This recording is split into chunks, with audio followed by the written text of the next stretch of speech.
Bueno, yo creo que como de costumbre funciona esto. Sí. Nunca me funcionan estas cosas. Ah, ¿ahora? Sí. ¿Se oye? No, Ahora. ahora hay que verlo. ¿Sí? Sí. Pues ahora. Bueno, buenas tardes a todo el mundo. La verdad es que después de escuchar lo que nos ha dicho José María Blanco Corredoira, mi intervención sobra, porque suscribo desde luego todas y cada una de las cosas que ha dicho y en muchas de ellas se me ha anticipado. Yo la verdad se lo venía diciendo a Alejandro cuando veníamos en el taxi hacia aquí, en los últimos días al leer su libro experimenté un poco de rabia y un poco de envidia. Era una rabia y una envidia en función de sentimientos estrictamente personales, porque me preguntaba cómo es posible, José María ha mencionado mi libro Gárgoles y Ovidis, una historia mágica de España, cómo es posible que yo no hablara de la División Azul en aquel libro Gárgoles y Ovidis, donde se evocaba precisamente, entre otras cosas, esa vehemencia cordis, ese caballero cristiano que ha mencionado José María. Verdaderamente aquel libro mío tenía 4 volúmenes, podía haber tenido 5 y el 5.º volumen podría haber sido perfectamente este que nos ha dado Alejandro. José María ha incurrido en un lapsus, cuando ha empezado a hablar se ha referido al libro como una novela, luego se ha corregido rápidamente y ha dicho que era un testimonio. Bien, por supuesto que es un testimonio, pero es también una novela. Lo que pasa es que es una novela testimonial. Es una novela de no ficción, como ahora se dice, es una novela mosaico, es una novela taracea, es una novela en la que a través de una serie de testimonios, últimos testimonios, recogidos in extremis, cuando esas voces están a punto de apagarse, se compone un gran retablo. Y ese retablo es algo consonante, efectivamente, con la historia de España. Yo ayer estaba dando una charla en un lugar parecido a este, que llevaba por título La España heroica. Y estaba hablando de mis libros, y estaba hablando de cómo España, en mi obra literaria, que fundamentalmente es una obra autobiográfica, en la cual evoco mis viajes, mis aventuras, mis sentimientos, mis emociones, mis amores, etcétera, etcétera, se me había ido colando reiteradamente a lo largo del tiempo el tema de España, cuando eso no formaba parte de mis propósitos literarios. El primer libro que yo publiqué fue ese monumental tochazo, 4 volúmenes. Yo no llegué a recorrer 30.000 kilómetros como Alejandro, recorrí 20.000, pero me leí 5.000 títulos de bibliografía y efectivamente escribí un libro dedicado a una España buena, a la España mágica, a la España de las leyendas, de las fábulas, de los mitos, a la España del inconsciente colectivo de los españoles, a la España que evocaba una música interior que todo español, tanto si es consciente de que existe como si no, la lleva dentro, la tararea y la reconoce. Con posterioridad se me coló, y también ha sido mencionado ese libro hace un momento, Una España mala, otro libro grueso, Muertes paralelas, en el cual yo contaba, lo llamé Muertes paralelas porque contaba como a mi padre, joven periodista, que era del partido de Maura y por lo tanto era un hombre de derechas, lo asesinó la derecha en Burgos en septiembre de 1936 y 2 meses más tarde a José Antonio Primo de Rivera, que en realidad era un hombre de izquierdas, aunque fuera un patriota y aunque fuera cristiano, pero era un hombre de izquierdas que pidió el cese de las hostilidades bélicas cuando estaba en la cárcel de Alicante y la formación de un gobierno de salvación nacional en el que estaba Indalecio Prieto, en el que estaba Gregorio Marañón, en el que estaba Ortega y Gasset, en el que no era por lo tanto sospechoso de ningún sectarismo ideológico. Sin embargo, ese hombre de izquierdas que se atrevía a proponer nada menos que la nacionalización de la banca, que era llegar más lejos de lo que la propia izquierda ha llegado nunca o casi nunca, fue asesinado por sus, en definitiva, correligionarios de izquierdas que no lo sabían. Esa España trágica, esa España caimita, esa España en permanente guerra consigo mismo, esa España de las trincheras, esa España de las trincheras reabiertas, como muy bien ha dicho José María, por Zapatero hace escasamente 20 años, era la segunda España que se me colaba en el libro, y era una España trágica. La tercera España que se me coló, salí rebotado de ese libro por razones familiares, claro, y escribí un libro agrio en el que hablaba de lo que ha sido en gran parte la España de las últimas décadas, la España hortera, la España zafia, la España grosera, la España de la telebasura, por así decir. Y escribí un libro que se llamaba Y si habla mal de España es español. Luego escribí un 4.º libro con el que no contaba. Se me coló nada menos que como protagonista de aquel libro Roldán, el director general de la Guardia Civil, que se hizo célebre por convertirse en una especie de emblema, de gallardete, de paladín, de la otra España mala, la España corrupta. Y cuando ya llevaba estas 4 Españas escritas, de repente un día me di cuenta de que me faltaba una quinta España, que probablemente nunca escribiré porque no tengo casi la misma edad de los divisionarios de la División Azul, que nunca escribiré, que es la España heroica. Porque efectivamente esa España, que también ha sido mencionada por José María hace un momento, es la España de las guerras púnicas. Y las guerras púnicas luchó media España a favor de los romanos y la otra media España a favor de los cartagineses. Es la España de Viriato, es la España de Numancia, es la España de Guzmán el Bueno, es la España del Cid, es la España de la Reconquista, es la España de las guerras carlistas, es la España de la guerra de independencia, por supuesto, es también la España de la guerra civil, por desgracia, y es una España heroica, es una España guerrera, es una España épica que siempre ha existido. Esa España heroica, esa España guerrera, esa España bélica, esa España eternamente nostálgica en algún rinconcito de su vehemencia cordis, en fin, de eso que se llama vida pericolosa, es lo que queda perfectamente reflejada en este libro. La vida pericolosa, es decir, la vida pericolosa es la nostalgia del héroe, la nostalgia de la vida arriesgada, la nostalgia del que se lo juega todo, la nostalgia del que jugando al póker se juega el plato, la nostalgia en definitiva también de la juventud. Y hay que tomar en consideración que las personas que fueron a la División Azul eran personas muy jóvenes y eran personas además en cuya adolescencia tenían 20 años cuando en 1941 se van a la División Azul, y eran personas que habían vivido, cómo no, inevitablemente la guerra civil, pero no habían participado en ella. Pero sus padres, sus abuelos, sus primos sí habían participado en ella, y existía en toda aquella España, bueno, esa costumbre épica, y ellos tenían también esa tendencia a la vida pericolosa. Yo pediría a todo el mundo que lea este libro, y es un libro, aparte de otros valores, de lectura apasionante, realmente de lectura muy divertida, de lectura llena de anécdotas, llena de episodios, llena de historias, llena de vida palpitante, que lo leyera sin ningún prejuicio ideológico. Porque ahora se habla de la División Azul e inmediatamente mucha gente, en función precisamente de esta manipulación de la memoria histórica que se está llevando a cabo, inmediatamente va a tildarla de una España reaccionaria, de una España de derechas, de una España facha, etcétera, etcétera, etcétera. No fue así. Es verdad que en la media España que se enfrentó a la otra media en la guerra civil había un vector ideológico, y ese vector ideológico se llamaba anticomunismo. Es verdad que la gente que fue a la División Azul fue la gente que iba a la Legión. La División Azul fueron personas también, bueno, que huían de sí mismos, que huían de amores perdidos, que se buscaban la vida en una España en la que la vida era difícil, en una España de la penuria, en una España de la hambruna, etc. Pero fundamentalmente fueron personas que eran anticomunistas y que en aquel momento no se daban cuenta de lo que el nazismo y Hitler significaban. Eso lo supimos después. En aquella época lo que sí se sabía era que efectivamente Hitler guerreaba contra el comunismo. Las tropas de Hitler, como lo habían hecho las de Napoleón, invadieron las fronteras de Rusia, y entonces todas esas personas acudían a esa llamada de la División Azul pensando en luchar contra lo que había constituido el lado malo de la guerra civil en la que ellos habían militado, que era el comunismo.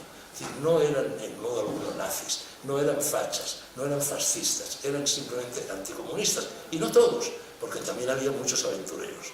Yo recuerdo que en el cole, cuando los colegios todavía se enseñaban poemas, aprendí muy de niño un poemita que no se me ha borrado de la memoria. Era un poemita facilón, de ripio fácil, que decía: por necesidad batallo, y una vez puesto en la silla, se va ensanchando Castilla delante de mi caballo. Bueno, eso es lo que creo yo que impulsaba a los hombres de la División Azul. Efectivamente, conquistar horizontes, vivir, devorar la vida. Curiosamente, yo tuve desde muy niño relaciones personales con la División Azul. Mi primer recuerdo de la División Azul tenía yo 5 años. Se produjo ese día, que ha sido evocado, del mes de junio de 1941, en el que 3 primos míos, Chipi, Quique y Luis Bernacci, que habían sido falangistas. Chipi había sido, a pesar de que había bastante diferencia entre él y José Antonio, buen amigo de José Antonio. Los 3 eran falangistas de la primera época, eran, bueno, 3 chicarrones del norte, guapos, altos, esbeltos, valientes, aventureros, musculosos, llenos de nobleza, Y yo recuerdo perfectamente, con la nitidez con la que a veces quedan grabada en la memoria de los niños, el momento en el que en la casa de mi tía Luisa, su madre, que estaba en la calle de Goya, esquina a General Pardiñas, vi como estos tres chicos siguieron la División Azul. Y lo recuerdo perfectamente porque yo tenía 5 años, 2 meses después iba a cumplir 6 años. Entonces me cogieron los tres sucesivamente y me tiraron al aire, me dieron un abrazo y se despidieron de mí. Nunca más volvimos a verlos, mejor dicho, a unos sí, a Luis. 2 de ellos, Chipi y Quique, murieron en la División Azul, y es posible que algunos o muchos de los divisionarios que han hablado con Alejandro para componer este libro hayan estado con ellos, hayan sido comilitones, hayan sido camaradas, hayan luchado uno con otro. Posteriormente, es decir, esto siempre que habitó en mi memoria infantil y siempre que habitó, fue uno de los vectores de la vida de mi familia. Posteriormente yo tuve mucho contacto con gentes de la División Azul y curiosamente tuve ese contacto en la cárcel de Carabanchel. Yo me había metido cuando yo tenía 19 años, la misma edad que tenían los que se fueron a la División Azul, más o menos, pero tenía, decir, también la nostalgia de la aventura, la nostalgia de la vida épica, el amor a la vida pericolosa, y entonces jugué a la contra y me metí en el Partido Comunista. Naturalmente yo estaba desideologizado por completo. A los 19 años, quienes entrábamos al Partido Comunista, entrábamos para jugar a la contra, para oponernos al discurso de valores dominante en aquella época, y eso me condujo, acompañado por personas como Enrique Mújica, como Ramón Tamames, como Javier Pradera, como Gabriel Elorriaga y como Ruiz Gallardón, padre, y como Dionisio Ridruejo, que es un hombre que estuvo en la División Azul, me condujo a la cárcel de Carabanchel.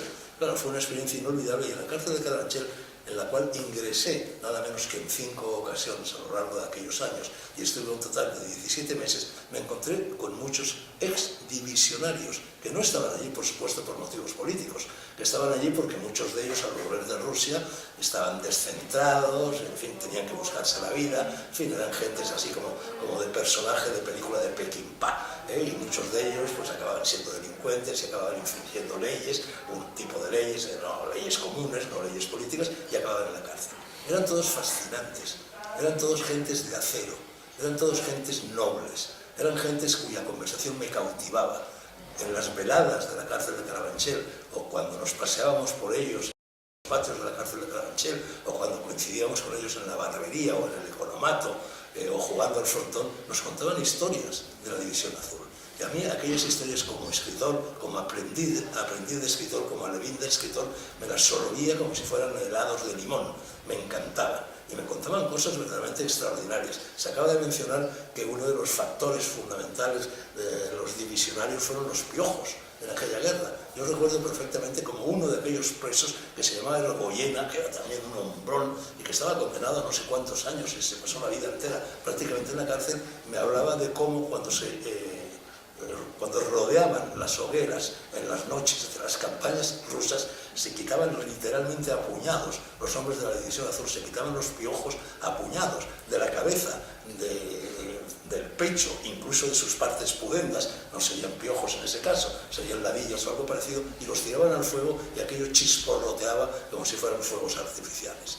Me contaron aquellos hombres cómo lo primero que hicieron al llegar con Muñoz Grandes a Berlín, bueno, los alemanes al fin y al cabo, cabezas cuadradas, teutones a más no poder, intentaron meter en vereda, meter en cintura, en fin, este factor anarquizante propio de los iberos, que no acataban órdenes, en fin, que se ponían el mundo por montera y que desobedecían todas las órdenes que les impartían, y que cuando salieron perfectamente uniformados, vestidos con todos los arreos militares y las armas y las botas y las espuelas y los cinturones, etcétera, etcétera, lo primero que hicieron al salir de Berlín y al emprender esa marcha inaudita, verdaderamente como la anábasis, que evocaban los historiadores griegos a través de Polonia hasta entrar en Rusia, hasta llegar a Leningrado. Muchos de ellos acabaron en el frente norte, acabaron en Letonia, acabaron en Lituania, acabaron en Estonia, acabaron en esos países. Fueron poco a poco tirando parte de aquellos arreos militares ante la cólera que eso suscitaba en los generales, en los cuadros militares del ejército alemán.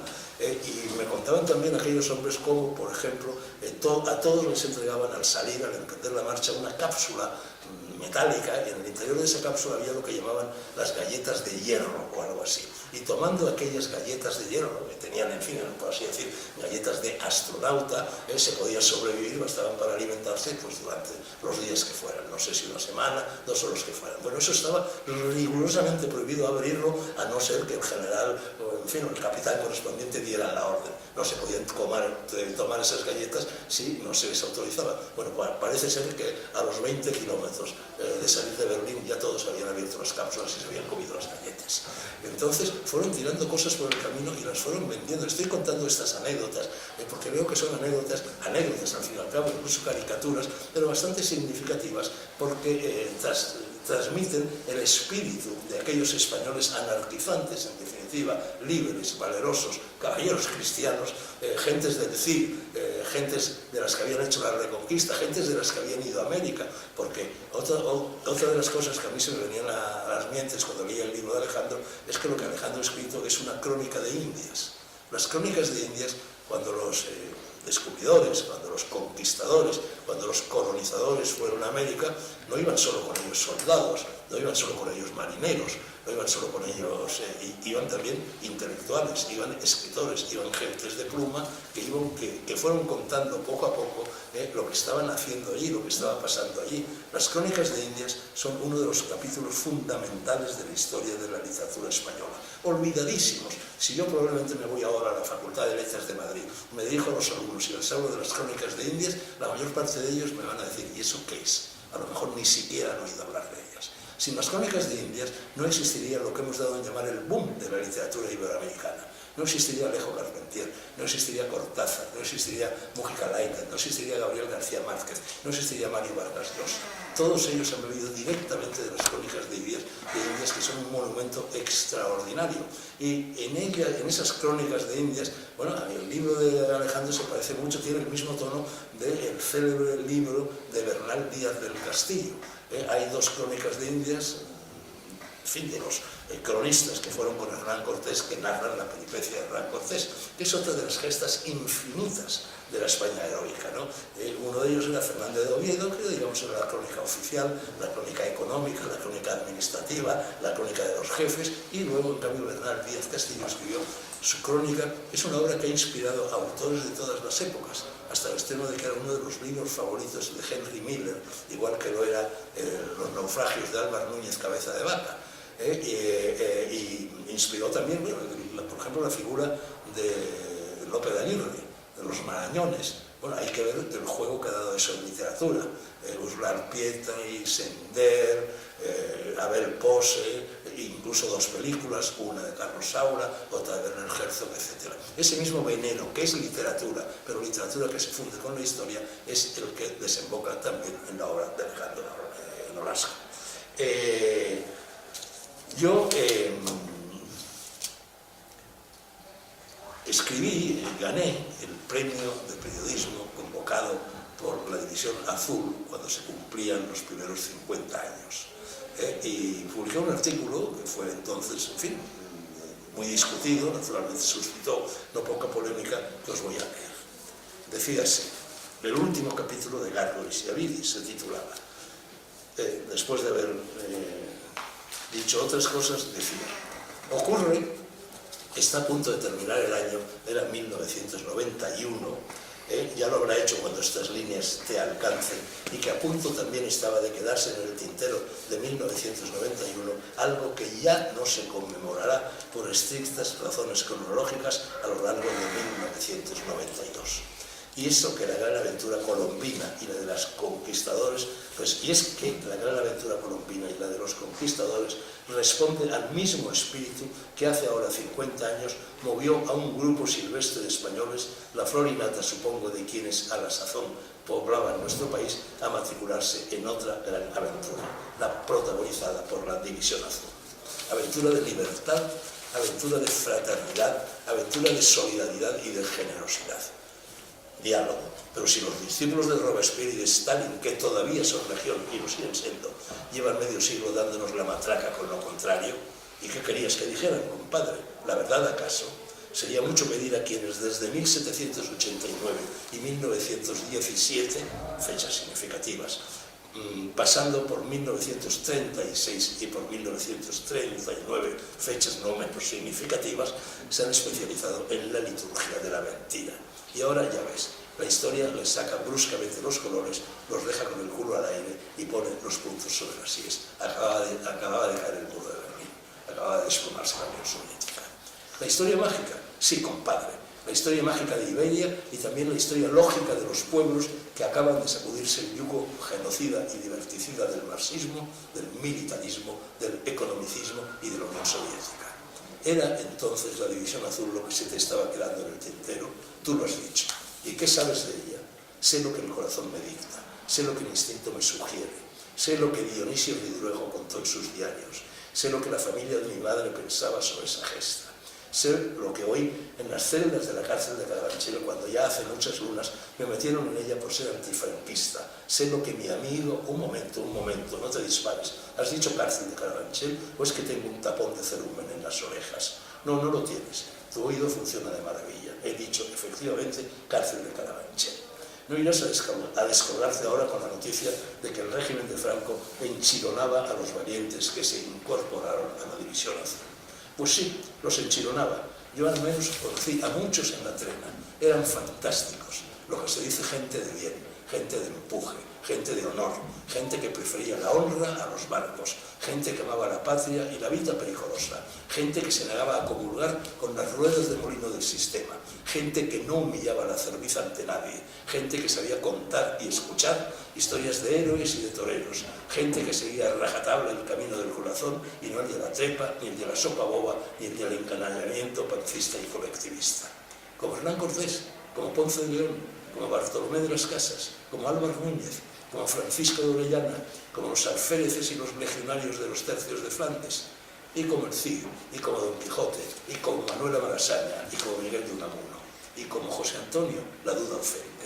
¿Por qué entonces terminaban en la cárcel? Porque eran hombres libres. En la cárcel terminaron Fray Luis de León y San Juan de la Cruz. En la cárcel empezó la Segunda República Española. En la cárcel terminó Cervantes. Y tú también terminaste a la sombra, salvando las distancias, compañero. ¿Qué pensaba la familia de tu madre? Lo mismo que piensa ahora. 3 de sus miembros, mis primos Chipi, Quique y Luis, se enrolaron en la División Azul con una centella en los ojos y la frente levantada. Tenía yo entonces 5 años, pero lo recuerdo muy bien. Los recuerdo y los recuerdo. Eran altos, fuertes, generosos. Trigo limpio, compadre. Antes de irse...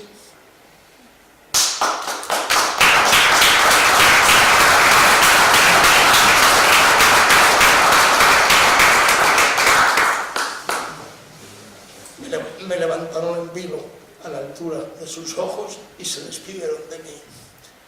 Llevo ese adiós clavado en el alma.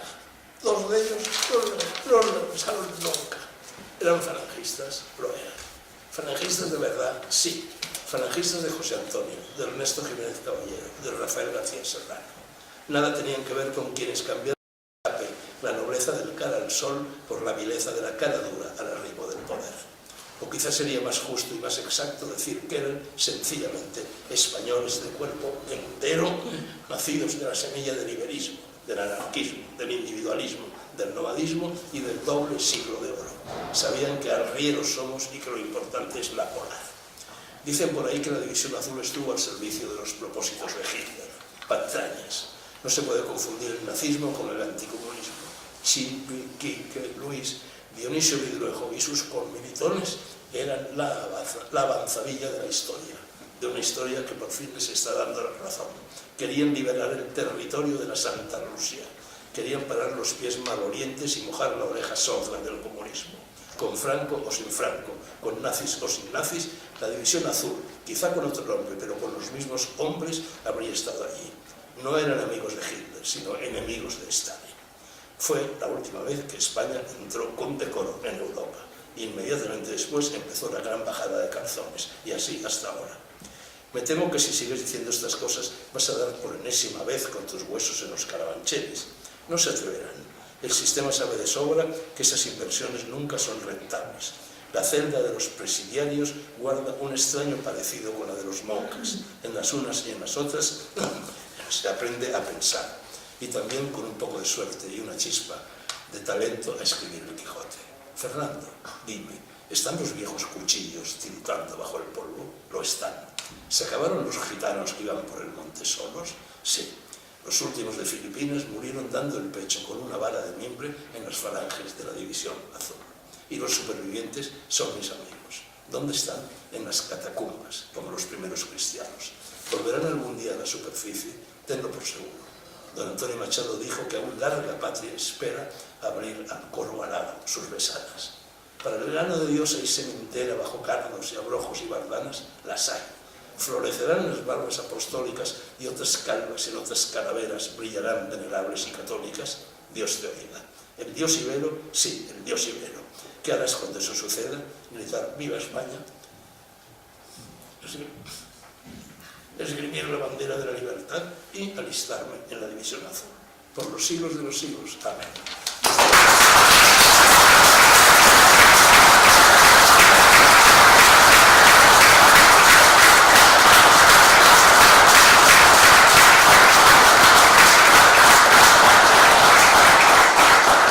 Esto que digo al final de alistarme en la División Azul es rigurosamente exacto.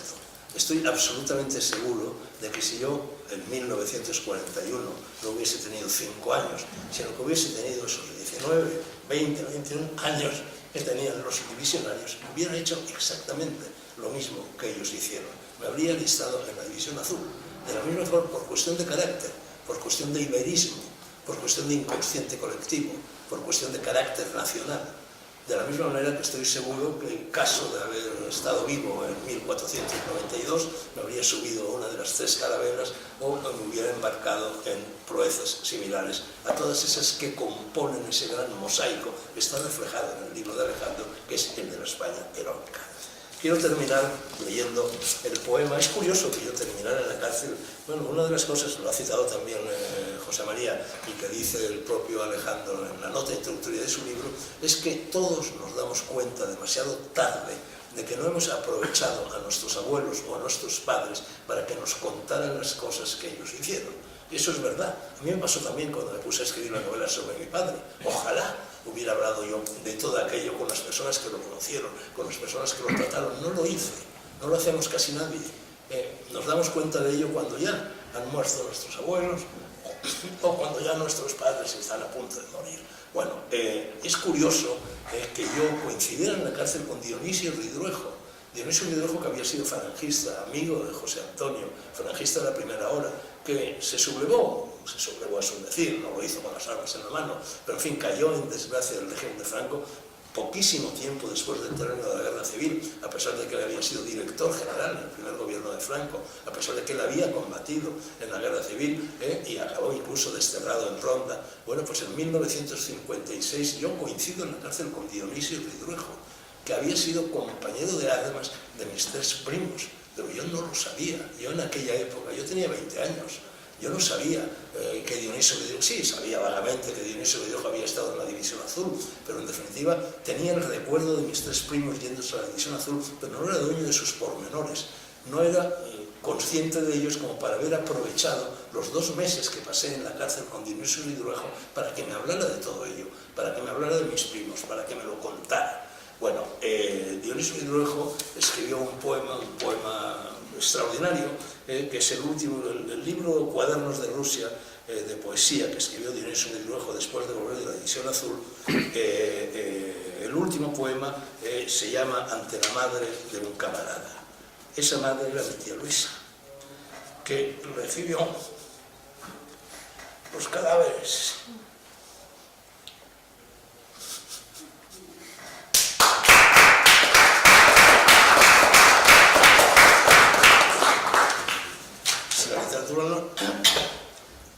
si la literatura no es emoción, no es nada. Cuando mi tía Luisa recibió los cadáveres de sus 2 hijos, Dionisio Ridruejo escribió este poema. El poema dice así: ante la muerte, ante la madre de un camarada muerto, vengo sin él, pero su noble carga pones sobre mis hombros ahora que urge tu noble mansedumbre el reproche indecible. La miro con tus ojos, sí, lo veo, era el más puro, él solo. Era tan niño como tú lo llevas de nuevo en tus entrañas. Vengo sin él. Y material, sencillo, generoso, lo buscas, con la ciega esperanza acongojada sobre mi pensamiento. Me turba tristemente la riqueza de que estoy revestido, él nutriendo mi fuerza y moribunda tu sangre en mi palabra. Su muerte son mis labios, soy su muerte, blanca, serena, dulce, y su vida también, esa que acoge la duda de tu sonrisa.